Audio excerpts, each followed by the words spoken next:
Hey Jay, how you doing? Hello, Ben. How you doing?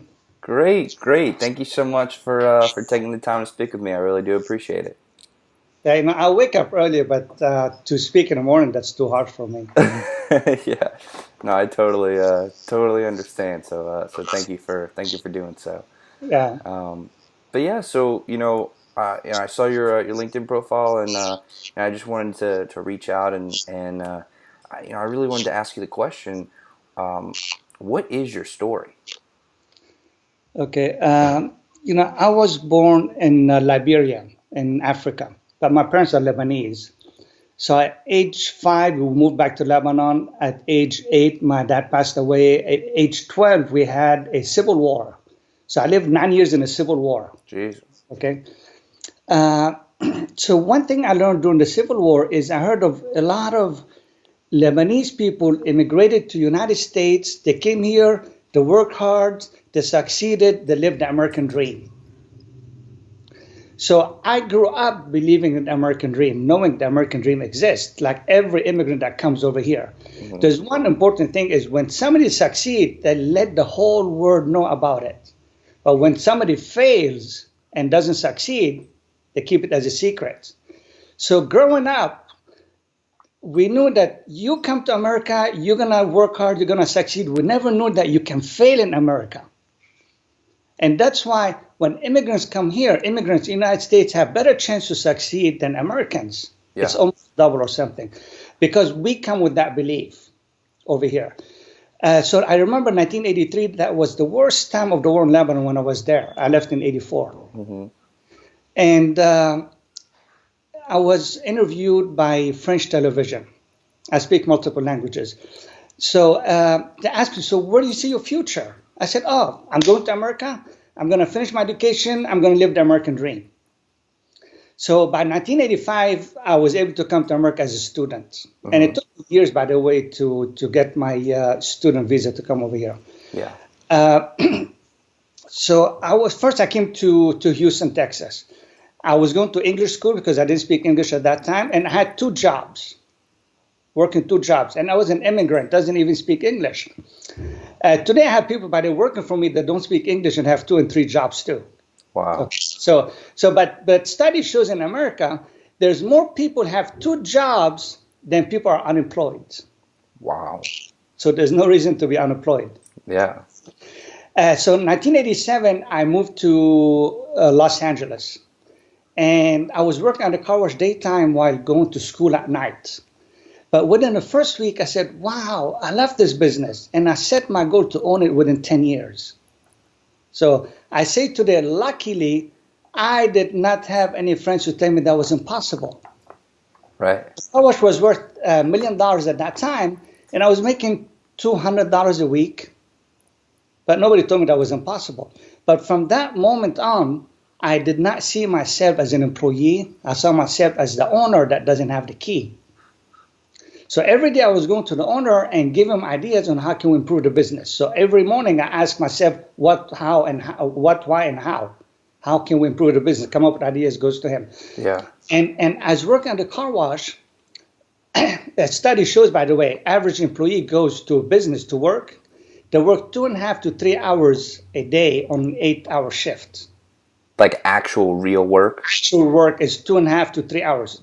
All the study shows that. So I was putting in, I don't say 8 hours, I put in 16 hours during the 8 hours. Because what I started doing is taking over everybody's job. So for example, the manager, when somebody complains, anybody likes to go talk to a complainer? No. I said, don't worry, you sit down, let me take care of it. I started taking over the maintenance, I started taking over the detail, I started taking over creating the schedule, over the employees' problems. I started taking over everybody's job. So in 1989, I had a problem with the GM. And the GM owned 40% of the business. And so the problem doesn't matter what the issue was, but he was so upset from a response back to him. Hmm. And he said, you're fired. And I said, you cannot fire me. Only the owner can fire me. He hired me, and he's the one that can fire me. So the owner was out of town for a week, Hmm. was out of United States. A week later, when he came back, the GM, Fred, picked him up from the airport. and told him either me or AJ at the car wash. So next day, I talked to the owner, and the GM left, and I stayed.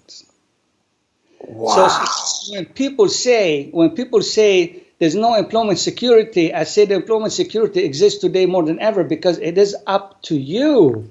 It's when you become so much valuable to the business that the business cannot run without you. That's called employment security. When the business needs you and you don't need the business, that's called employment security. So I believe whatever happens around you in the world, you create it for yourself. Yeah. Okay. So after the GM left, the GM was very good at selling, because in any business, it's $1 per transaction where you make money. So you could have 100 customers a day, and if you sell $10 per ticket, or you sell $15 per ticket, that's going to make the difference for the day. Yeah. You have the same amount of customers. So I was so excited. I said, I'll take over. I'll start selling because I never did that before. So for a whole month, for 30 days, I was so excited and going out talking to people, trying to upgrade them to get a detail or higher package. And I was faced with a lot of rejections, a lot of no's. So after 30 days, I stopped pulling out, because when you get a lot of rejections, you say, I can't do that anymore. You're afraid to ask because you don't want to get the no. Mm-hmm. And it's called, when the student is ready, the teacher appears. Okay? So a friend of mine came to me and said, there's a guy in town, his name is Tom Hopkins. He's a trainer, he can show you how to sell. So I went to the seminar. The seminar was $150 for one day seminar. Mm-hmm. And I was making at that time $250 a week. Yeah. So I invested, and I called that's my best investment ever. So I paid $150. I went to the seminar, and Tom Hopkins, as if he was only talking to me, he was telling me the things I need to do, why no is a good word, why I need to look forward to get the no, what does the word no means, why the rejection is in direct proportion, that success is in direct proportion of how many rejections you get. So no, you need to get so many no's before you get the yes. So I was looking forward for it. So after I learned from him, but that day, after I finished the seminar, he had his tapes. At that time, you weren't born at that time when tapes existed. Huh? So I bought his tapes. They were $150. So I invested $300 that day when I was only making $250 a week. Wow. And I went home and I was studying those books, the tapes, the worksheets that I have, everything for every night. I mean, I was working with them day and night, studying them and trying to implement them, and they became me. But within 30 days, I doubled the sales at the car wash. 30 days? Within 30 days. Wow. In the next 30 days, I doubled the sales one more time. Then I went to the owner and I said, I'm leaving. Whoa. So let me go back 2 months before, or 4 months before, when the GM left. I asked Sam, the owner, I want to become the GM.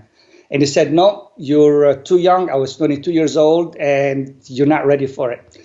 But when I doubled the sales and everything at the car was dependent on me. And I said, I'm leaving. He said, you cannot leave. I said, well, I have better opportunities out there. And at that time, I already got my real estate license and I could have done other stuff.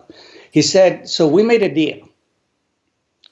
I doubled my salary from $250 to $500. I'll start making commission on the sales, which is about $500 a week. So I went from $250 to $1,000 a week. And I got 15% of the profit of the car wash. Wow. Within a year, I was, or year and a half, I was at 25% because the other manager left. So everything was 100% dependent on me. Even the payroll, everything was dependent on me. So I was at 25%. And that was 1989 when I got my first 15%. But by 1996, the owner, when the opportunity knocked at the door, the owner wanted to sell.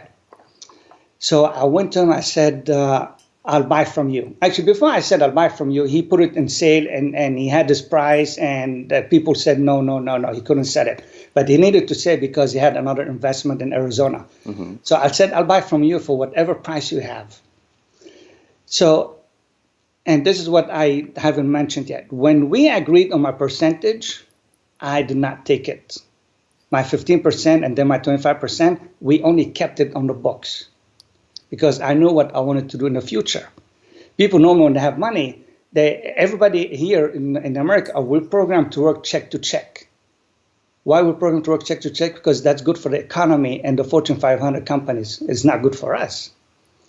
But again, I say, thank God I did not have any friends to show me the system over here. Yeah. Okay, so I wasn't part of that system.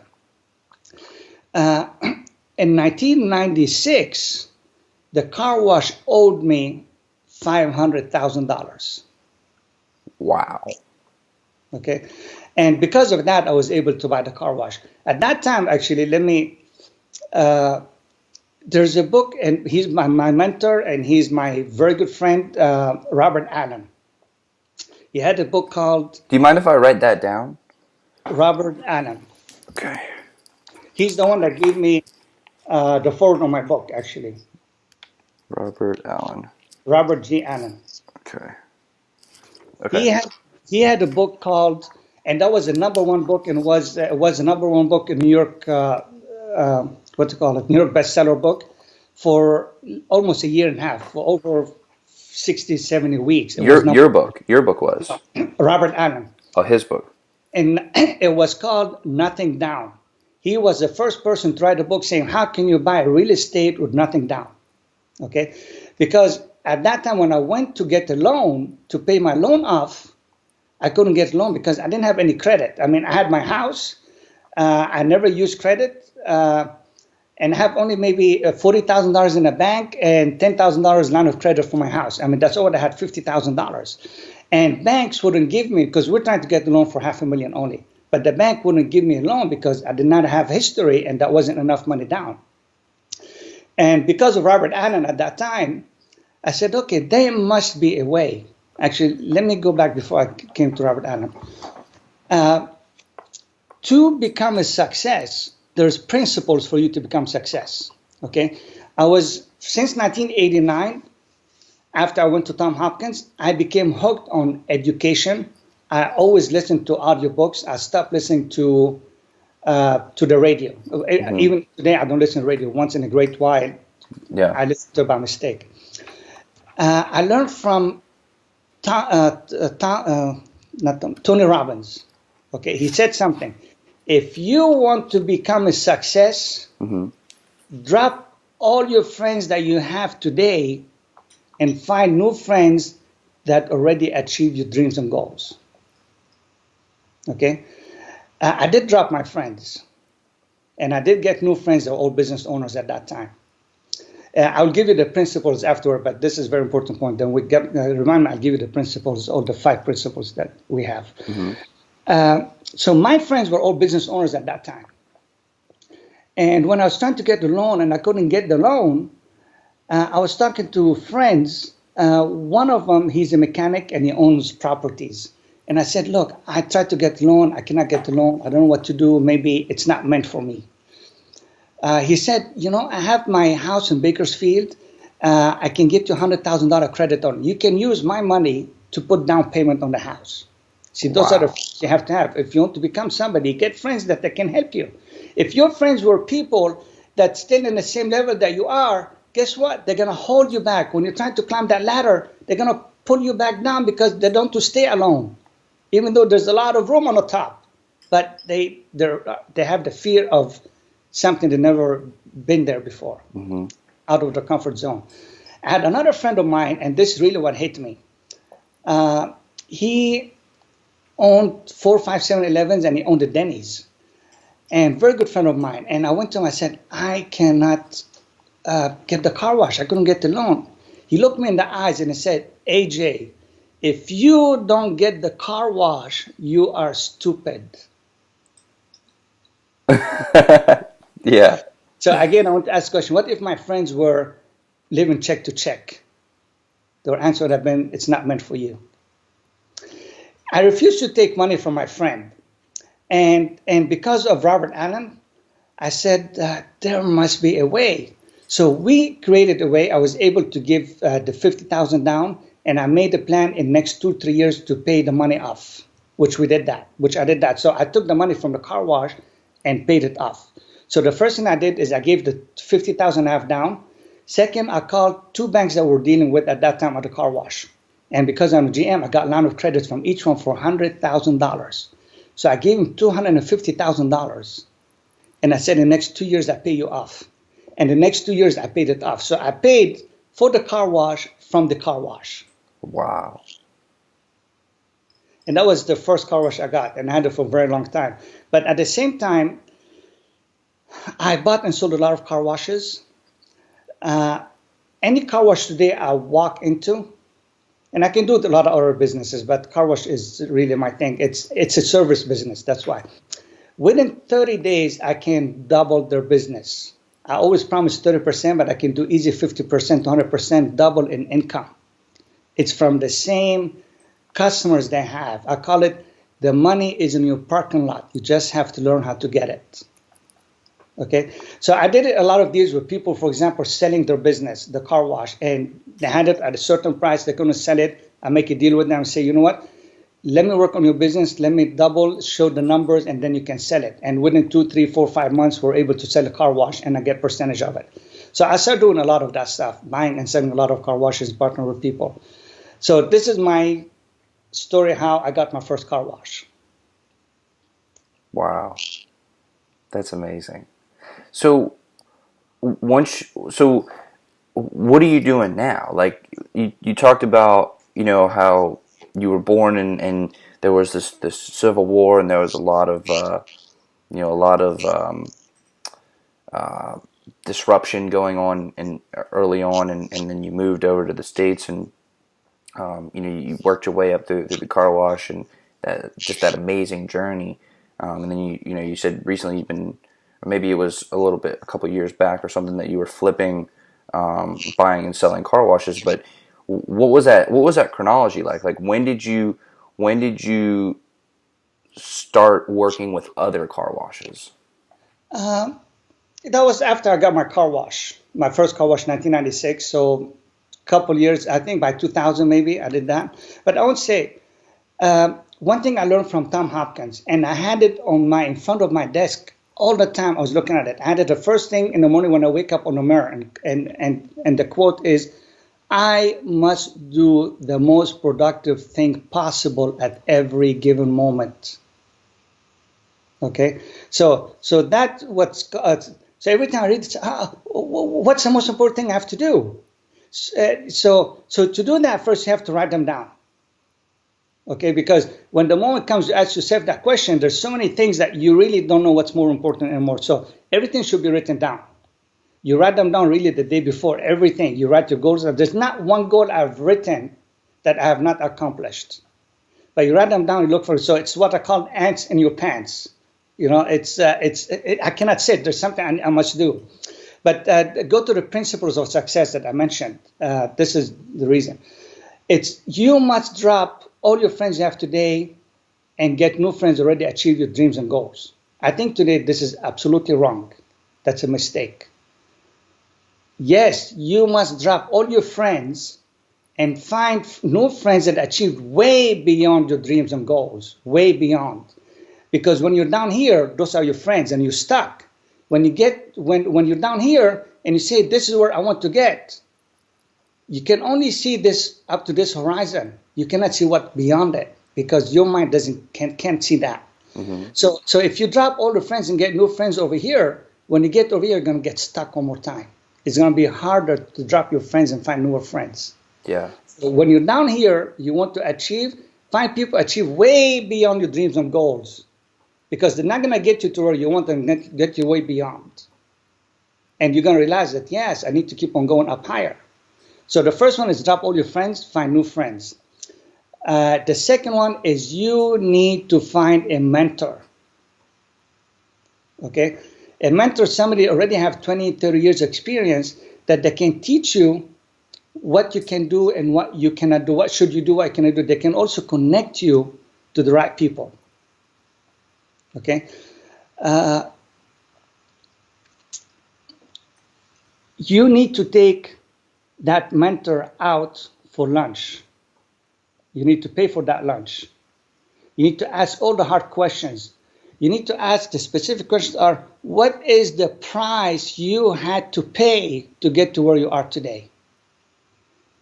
How often did you see your family? How many hours did you have to put to work? What did you suffer? You need to ask all these hard questions. And then you need to ask yourself, am I willing to pay that price? And that's why people don't succeed, because if success was so easy, everybody would be successful. Okay. The next one is you need to read books on the subject that you want. You need to read books.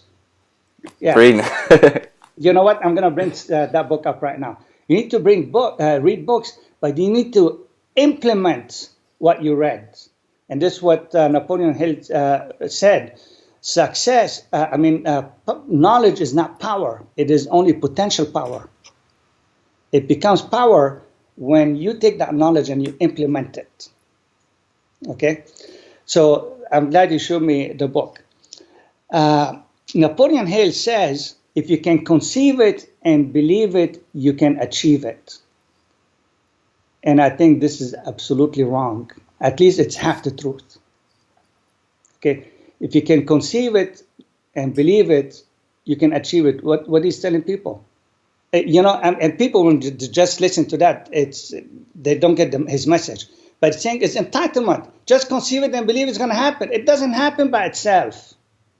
What are you willing to do to make it happen? Yes, you need to conceive it. Yes, you need to believe it, because you're only going to achieve what you believe you can achieve. But what about all the time I need to put in, all the hard work I need to put in, all the price I need to pay to succeed? And that's what that formula is missing.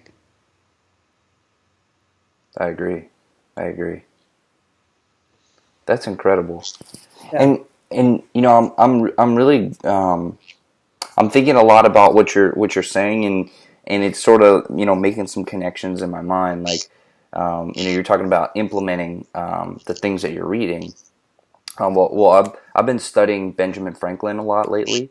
And I actually wrote his maxims, his virtues up right there on my board.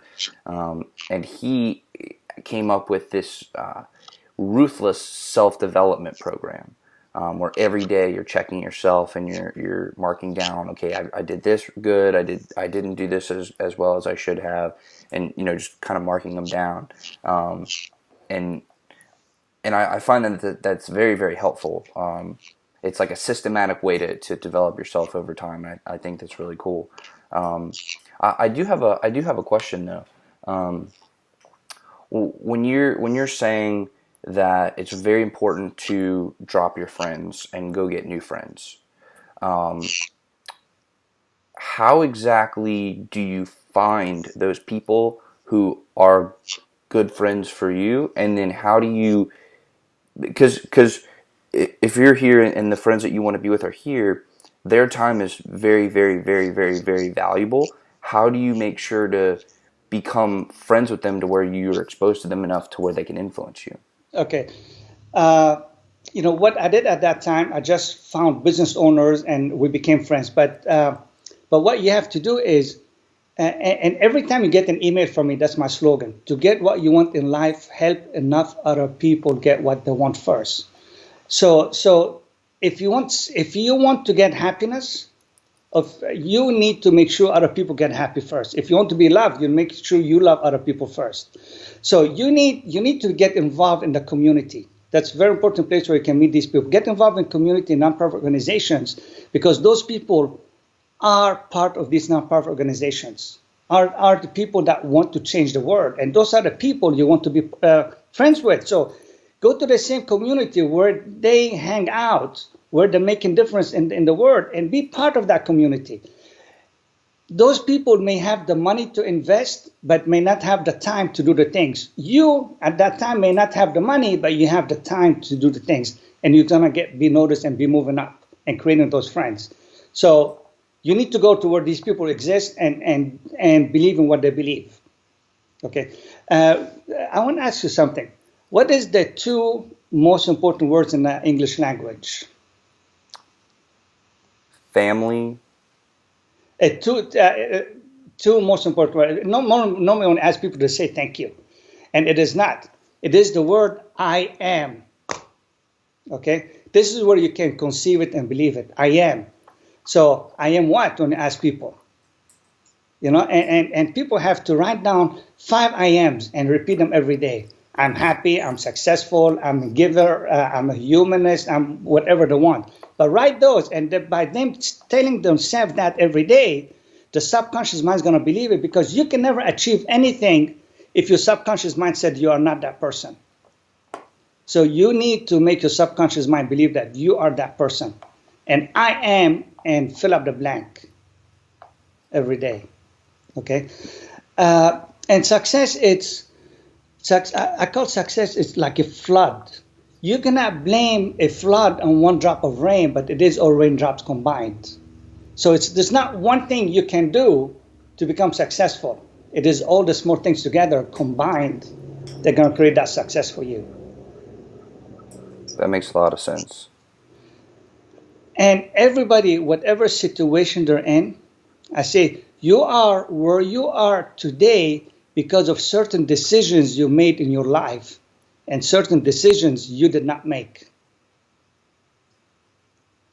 And if someone wants to become successful, if you keep on doing what you've been doing, you'll keep on getting what you've been getting. And Einstein called that insanity. So you expect to get different results if you keep on doing the same thing. So the level of thinking that got you where you are today would not take you where you want to go. And that's why you need to change your environment. And you need to pay the price and put your time in for whatever you want. So when it comes to paying the price, yes. I mean, I spend hours and hours and hours every single day working, and recently I made some decisions to stop focusing on some things and to pick the thing that I'm the best at, and the thing that honestly I can help the most people with, and focus solely on that. But what other prices do I need to pay? I mean, I feel like I'm putting in the work. I feel like I've identified an area of expertise where I know what I'm doing. I know that I can show results with what I'm doing. And I'm very confident in my ability to deliver and to execute. What other prices do I need to be paying? Well, the question is, what is your, and I call it the lighthouse. What is where you want to be? What's your vision of the future? You see, most people try to work from today to get to where they want to go. And I say, no, work from tomorrow to where you want to be and work backward. Because now you have a clearer vision of what you want to do. Mm-hmm. And again, what drives you is always, when the plane takes off, going from LA to New York, it's over 90% off course, but the pilot keeps on bringing it back. Why? Because he knows his destination at the end. So life always going to take you off course. Life wants to know, are you worthy of that success? If not, you're not going to get it. It's not going to be given to you. So as long as you know that the lighthouse at the end of the tunnel, as long as you can see it, every time you are deviated, moved away from, say, oh, no, this is it. I need to move back over here. And then what drives you is the passion. I rather be prepared for an opportunity and not have one than have an opportunity to not be prepared. Okay? But George Burns said this, I rather fail at something I love to do than succeed at something I hate. Okay? Yeah. So all what's going to drive you is always the passion. As long as you have the passion, because at that time it's no longer work. It's what I love to do. It's what I wake up every morning for. It's the purpose of my life. So it has to consume you. It is the only thing what gives me happiness, what makes me understand the meaning of life. That's what I exist for. How did you discover that for yourself? It's within you. It starts with, like I said, the flood, not one drop rain, it's all raindrops combined. So it is the environment that you're in. It is the books that you read. It is the people that you communicate with every day. It is the seminars you go to. By the way, in 2011, yes. In 2011, 1 year, I spent over $100,000 on mentors. Wow. Okay. And every year I spend over $10,000, $10, $15, $20,000 on mentors, on books or seminars and stuff like that. So success has a price. It doesn't come for free. That makes a lot of sense. Yes, it's the first thing is your time. It's your passion, and ultimately, when you become more successful, it's your money. It's going to bring you more success. I'm going to have more money. I can invest in the right people that are higher and better than me that I can learn from and create that connection. When you surround yourself with successful people, let me give you a story. Actually, instead of saying that. In the earlier last century, one person went to Rockefeller in New York Stock Exchange. He was there, and he said, "Look, I have this idea, and I need an investor to do it, to start this business. Would you invest?" He said, "No," but he said, "I'll do something better for you. We'll walk the floor all the way from beginning to the end, and we will walk back together." So when I walked all the way and walked back, everybody came to him and said, "Wow, you know Rockefeller. How do you know him?" So it's not only who you know, it's who knows you too. Okay? So he was able to get the investment he wanted because people associated him with Rockefeller. That makes a lot of sense. So in your life specifically, what is that passion? What is the thing that drives you? Okay, so people ask me that question all the time. So what's my hobby? I call it my hobby. My hobby is to learn something new every day and implement it. Every day I research, I study something new and I implement it. And that's the difference between my book and other books. For example, I don't know if you know Jay Abraham. Mm-hmm. Jay Abraham is a guru at marketing. And multiple times he said it in front of a group of people. He said, "Look, I can teach you what to do, but AJ can show you how to implement it." Okay? Knowing what to do, again, is not power. Knowing how to implement it is the power. Okay? And that's really what I call wisdom too. Because once you implement, you know how it works, that becomes wisdom. Robert Allen, he said the same thing to many people too. If you want to be successful, I'm telling you what to do, but I never owned a business. But AJ did. Go talk to AJ. So he said that so many times too. And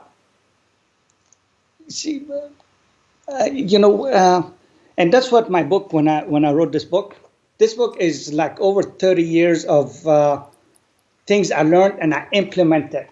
And the number one thing, 1/3 of the book, all what it talks about is the mindset. You have to have the mindset. Because without a mindset, there's nowhere you can go. Mm-hmm. And have principles in a book. First is the vision. If you conceive it and believe it, it's the vision. You need to have the vision where I want to go. That's the light end of the tunnel. Then you need to become a leader. But becoming a leader, how you can become leader is by having those mentors above you and better from you and to teach you the way. You need everything you do in life has to be a win-win for you and for the other person. And then you need to systemize everything you do, because you can't wake up every morning and do something else. No, it has to be systemized. And when I say systemized, is many things you can delegate and have other people do it for you. Always think that we can do everything ourselves, and we cannot, because we only have 24 hours a day. Delegate as many things as you can, but systemize them so you can delegate them, and systemize what you want to automate, and systemize what you want to work on every day. And systemize also called rituals. You have to have rituals. So every morning when you wake up in the morning, you must have rituals, certain things you have to do every morning to start your day that energizes you, that keeps you focused. And the best time to do it, it's really in the morning, not in the evening, because we have something called willpower. Willpower is like a glass of water. All day long, when you have to make decision, that glass of water is going down. Mm-hmm. End of the day, when you come home, you're exhausted. You have no more willpower. I just want to sit down, watch TV. So you start when it's willpower on top. You do everything most important at the beginning of the day. At the end of the day, you need to sleep overnight or relax a few hours for it to recharge.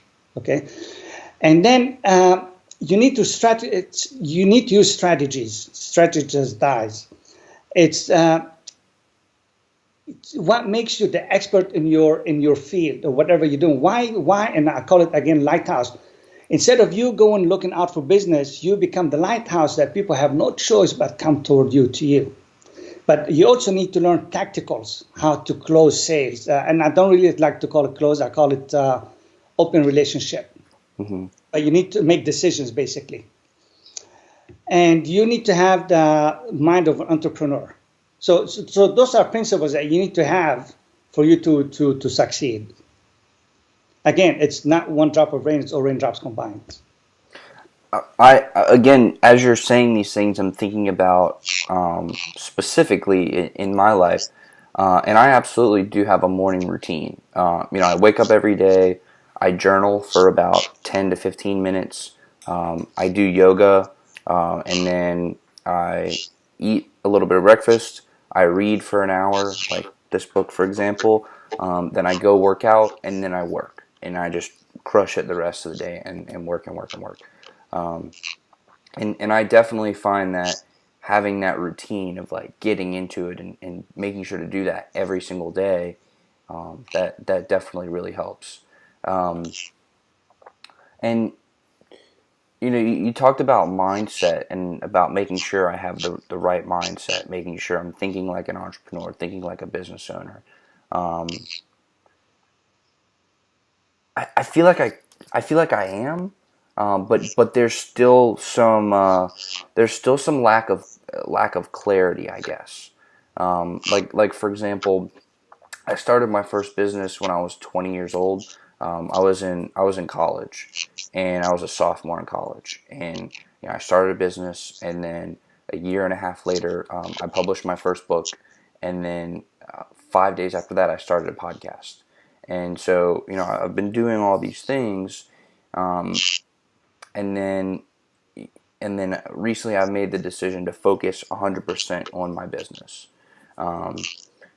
But then within the business, where I say the lack of clarity is on one side I want to be the expert, the technical expert that's like, okay, I'm known for what I do. But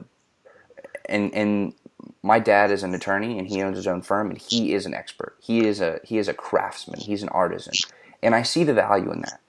But where I think my biggest skill set is in building relationships with people. I know I'm a connector, and so I kind of feel like I'm being pulled in these two directions of, do I niche down and become more specialized in my knowledge, or do I keep connecting and do I get people and put people into places where they can succeed? And so far in my business, I've built a team, and I've built my team to where I can build relationships and I can do what I do best, which is bring new business into my ecosystem, and then I can hand it off to my team. And I'm directing them because I'm still the leader of my business, and I need to make sure that the quality of the work is beyond any of my competitors, and I do that. I make sure that is very important to me. But what would you say to that? Of okay, should I triple down on what I know I'm the best at, which is connecting and building relationships and working with people? Or should I take more time and become more of an expert? What are your thoughts on that? Okay, so let me ask this question. Who gets paid more, a general doctor or doctor specialized as like a sergeant or heart sergeant or something? Who gets paid more? I guess the heart surgeon. Yeah, a person that's more specialized. And that's where we become, again, I call it the lighthouse, where people have no choice. They want this subject to come to you. Two, I don't know how much you're involved in the community. You need to be involved in your community. You need to be given back, because this is how the universe works. Okay, the universe. People say, "Oh, I need more money." The universe, it's a genie, and it said, "Your wishes are my command." But the universe looks at every word you say. I need more money, and the universe says, "Yes, you need more money." Doesn't give you more money. Said, "Yes, you need more money." Versus if you're involved, for example, and you're giving money away, you're helping other people, and the universe only listens to gratitude. Say, "Thank you for giving me the opportunity, for putting me in this situation so I can help other people." The universe says, "Yes, so you need more of what you already have, so you continue on doing what you've been doing." Okay, so going out and helping people, it's what the universe is going to be looking at for you to get what you want. So again, to get what you want in life, help enough other people get what they want first. Okay, and you said you wrote the book, and this is what the book is today. I've written 3 books actually. I have 2 books for the car wash industry. My first book was 2010. Increase business 30%, 30 days. And then this is my second book for the car wash industry called Dirty Cars, Filthy Rich. And each one of these books were selling at $250. And then I took them down to $150. And a couple of weeks ago, I took them down to $99 each book. And I was last month at a convention, and that's why I lowered the price now. And they've been selling on a regular basis since 2010. Someone asked me, "Why your book is so expensive?" So he owns a car wash worth millions of dollars, and he thinks a book of $150 is very expensive. I said, because in a book, you're not buying paper and words. You are buying knowledge. And one idea in the book can make you thousands of dollars. As a matter of fact, I have it on the bottom of the book. If over here, I don't know if you can read it, but it says, if you don't believe that you learned at least one idea from the book that you can implement to increase your business by thousands of dollars, then return the book for full refunds. Okay, wow. That's my book. So, by the way, when I put this on a book, I went to a publisher. They refused to sell the book. They said, no, we cannot have this guarantee on the book because we're not going to return. I said, I will pay for every return. If any book comes back, I'll pay for it. They still said no because we are not equipped to get the book refund and ask you for the money, all that stuff. So I've been selling this book for 8 years. Obviously, not one person asked for the money back. Wow. But what it does, it's saying, so the way I work is, I don't believe I should get paid if you did not benefit. So the way I look at it is, you work hard for your money. If I cannot deliver to you more than what you paid for, I don't deserve to get paid. And by having this mentality, you're given everything before you receive. If you don't benefit, you shouldn't get the book. Give it back to me. It's not for you. Mm-hmm. So again, in life, you need to give before you receive. And you need to show that I have your benefit, your best interest in mind. It's called fall in love with your clients. Yeah, that makes sense. So what the book does, the book is what's called the new business card today. If you give your business card to somebody and you turn your back, what do you think is going to happen to that business card? Thrown away. Gone. Mm-hmm. But if you give a book to somebody and say, what's your name? Ben. Wish you best of success. Glad for our chat today, whatever, and sign it, AJ. What's going to happen to that book? It's going to be kept. It's going to be kept. And when that person needs what you do, guess who they're going to call? I have that book. He gave me his name and phone number, and he's an expert. He wrote the book. He's the person I should be calling. So the book is something very important. Surrounding yourself with the right people is very important, and being specialized is very important. Again, it's the raindrops. It's raindrops. You're so right. So, what are you most focused on now? You know, because we talked about how you got your car wash, and then you started buying and flipping car washes, and then you wrote your 3 books. What's your main focus right now? Okay, so I do have a technology company too, which we're working on. And the technology company is based on the book. It's called MyLoyaltyApps. And so most businesses today, let me put it this way, a study done shows that by SBA, 9 out of 10 businesses, small businesses, they fail within the first 10 years. Okay? But 9 out of 10 franchisees succeed over 10 years. So the question is why? Because as a small business, people wear so many hats. I'm going to work this hat, and I'm going to change this hat, and this hat. So they work all day long, rushing, trying to do everything, and they go home at night. They're exhausted. They come back home trying to catch up with everything because they're trying to work the same different hats because they believe they do everything the best. They don't know how to delegate. And by doing this, they don't have time to market. Okay? Franchisees, the reason they're successful is the franchisor tells them, this is the system. Follow that system over here, and we're going to worry about your marketing. We'll work on your marketing. So the thing is, don't work in your business, work on your business. Because when you work in your business, for example, let's say you sit behind a register as a cashier. How much a cashier gets paid? Minimum wage. So you're only worth minimum wage. Mm-hmm. So how can you own a company worth $1 million and then you're only getting paid as a minimum wage? So your job, you need to know what your job is. Your job is to work on the business, not in the business. Doesn't mean you shouldn't work in a business. You should always work in a business, but you have to balance it between them both. So you said that your technology company helps businesses with marketing. Sorry, you're right. I forgot. I know I got somewhere. I forgot. So basically, the MyLoyaltyApps, what it is the loyalty program that automate the marketing for all the businesses. So basically, study shows that loyalty program increase the loyalty of customers. So most likely those customers will only come back to you for the service because of the loyalty program. For example, let's say every 6 services, they get something for free. Hey, I want to get my free service. So they'll be running in to check in to get that service for free. Study shows that people on loyalty program, 40% of them will refer at least 4 or more people to you. People part of loyalty program, they'll increase the frequency of visits by 20%. They'll increase the dollar per transaction by 20%. Wow. Okay. So there's 4 ways in any business to make money. 4 ways. There's no others. Increase the number of customers, increase the dollar per transaction, increase the frequency of visits, and control operational expenses.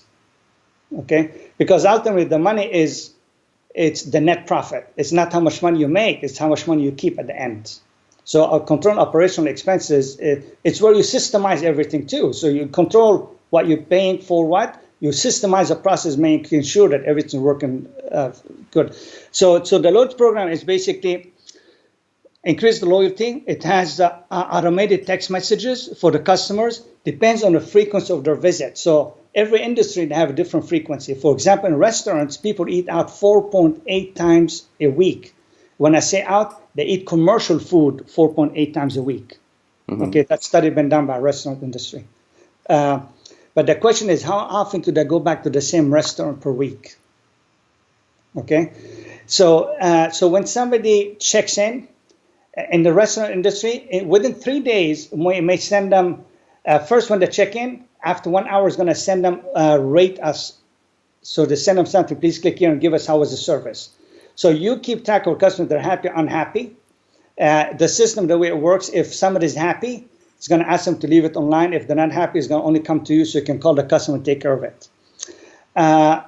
There's automated messages in it. So like I said, in restaurant, they eat 5 times a week out. So 3 days later, they're going to get another message saying, for example, thank you for coming 3 days ago. By the way, this is a discount or incentive for you to come back in the next few days.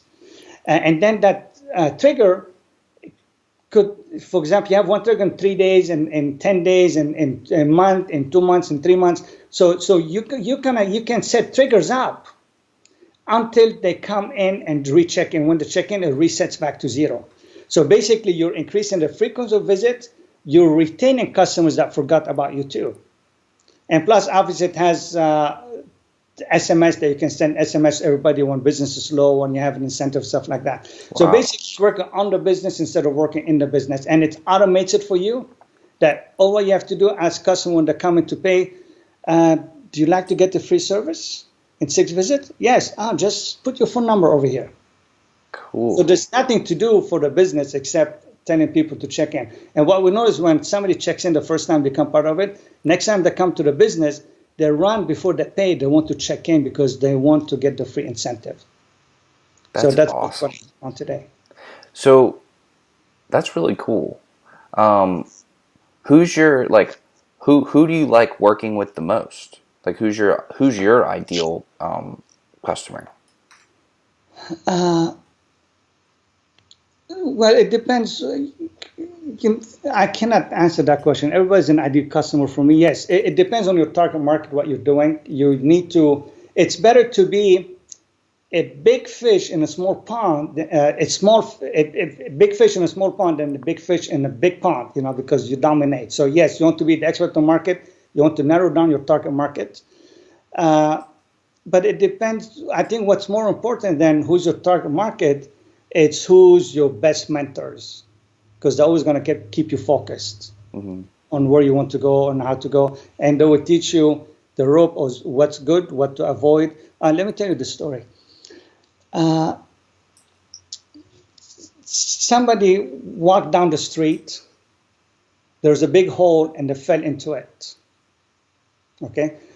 Next day, they walked down the street. They knew that the hole is there, but yet they fell into it one more time. The third day, they're walking down the same street. They saw the hole and they still fell into it. And this is what people, when they have mentors, this is what happened. They think, next time I'm going to do better, I'm going to do better. They keep on doing the same thing, which is called insanity, and they keep on getting into mistakes. The fourth day, I say, I saw the hole and I avoided it, and I continued. But the fifth day is I took a different road. And this is what a mentor will show you. It's don't even fall the first time. Take this road instead. So mentors have so many years of experience. You just have to listen and be obedient to them. It's like a boat. A boat cannot, unless they use the compass, they cannot leave the shore, because if they leave the shore without a compass, know where they're going direction, they get lost. So if you fail to plan, you're planning to fail. And to plan to succeed, you need to have a system. You need to have a compass. And the mentors are the compass for you. Absolutely. So,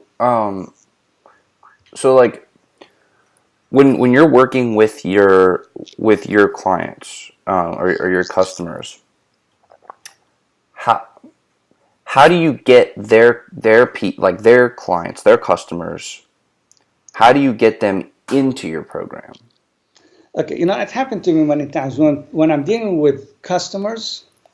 It's they want to do business with me not because of the product I have, but because of me. Mm-hmm. Okay, let me explain to you what loyalty is. So you may have the loyal customer is the person that's willing to pass other competitors just to come to you. Mm-hmm. And it doesn't mean that you have the best price. They may have a better price. It doesn't mean you do the best service. They may do the better service than you. But why are they insisting passing everybody and driving out of the way to come to you? It's because of the relationship. As long as they know you have the best interest in mind, they're going to trust you. There's no reason for me to go anywhere else. And this is, have you read Simon Sinek, Start With Why? Start With Why, yeah. Yeah, of course. It's you become part of that tribe. You become part of that community. And this is where I feel safe. I'm not going to go to somebody I don't feel safe with. So it is the relationship. That makes a lot of sense. So I do actually have another question for you, if you don't mind. Would you possibly consider being my mentor? Yes. You know what? I do have weekly webinar. I do. I have very few people in it. I don't like it to get too big. And we'll read books, and we set goals, and we hold everybody accountable. So maybe I can give the information off the camera. That'd be great. It's welcome to come in. I'd really appreciate that. Um, because, you know, there are definitely like a lot of things that I realize that I don't know, and you know, this is my life's work, and I'm willing to do whatever it takes to get to where I want to go. So definitely, And let me say something. There's not one successful person today that you talk to that would tell you either the filed bankruptcy or almost close to bankruptcy, lost everything, and came back. So failure is part of success. Again, the universe wants to say, are you really worthy of what you have? Okay? And success is in direct proportion of how many times you fail and keep on trying. So people only look at the success, but they forget to look at the failures. Say, look, this person has so many failures, but in life you are not measured by how many times you fail, but how many times you succeed. And how many times you succeed is in direct proportion of how many times you fail and you keep on trying. Okay, so you can take Babe Ruth. Babe Ruth had 714 home runs. Okay, but people forget that he was struck out 1,330 times. right. Okay, and his bad. So he was struck out 66% of the time. But you're not measured by how many times you fail, but about how many times you fail, but about how many times you succeed. But when people trying to get out of the comfort zone, what they concentrate on, I'm going to fail. I don't know what this is, I'm going to fail. So they're concentrating on the wrong thing. But when somebody's successful, they say, look how lucky that person's successful. They don't realize how much time you put in. Yes, he got successful overnight, but because of everything he did in the past. Do you know the story of the bamboo tree? Mm-mm. Okay, that's very good.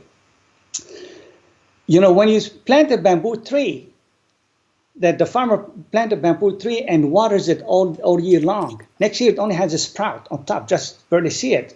But he doesn't give up. He waters it the second year and still nothing happened. The third year, he doesn't happen, but yet he keeps on watering the bamboo tree. The fourth year, and it's still a sprout. In the fifth year, within a span of 6 weeks, 5 to 6 weeks, it grows over 80 feet high. Wow. So the question, did it grow in 5 to 6 weeks or did it grow in 5 years? 5 years. Because in 5 years, it's been growing underground. It created a foundation. And because of that foundation, it was able to grow 80 feet high in 6 weeks. That's awesome. And I don't see failure as failure, but only as a learning experience. Can you tell me anybody that succeeded in life that did not fail? You cannot succeed without failing. The only person that succeeded without failing is the person that never tried. So actually, they never succeeded, but they never failed. Can you tell me of any athlete that doesn't have a coach? Nope. Not a single one. Yep. That makes a lot of sense. So, I really do appreciate your time, and I can only imagine how busy you must be. So thank you very much for the time you spent with me today. And I would definitely love to get on the webinars with you. Do you think maybe it would be appropriate for maybe once a month we could get on a call like this and talk through some stuff? I mean, I don't know if that's appropriate to ask, but I'd rather ask than not ask. Yeah, sure. If you don't ask, you don't get. The worst thing you can get is a no, but possible to get a yes. Yeah, I'd be more than happy to do it. Great. That'd be awesome, because I definitely think that learning generally what I need to do is important, but I also would very much appreciate if we could maybe dive into specifically what I'm doing and pick it apart and tear it down and figure it out, because my purpose in life is to help people turn their dreams into reality. I mean, that's why I wrote my books. That's why I started my podcast. and that's why I started my business.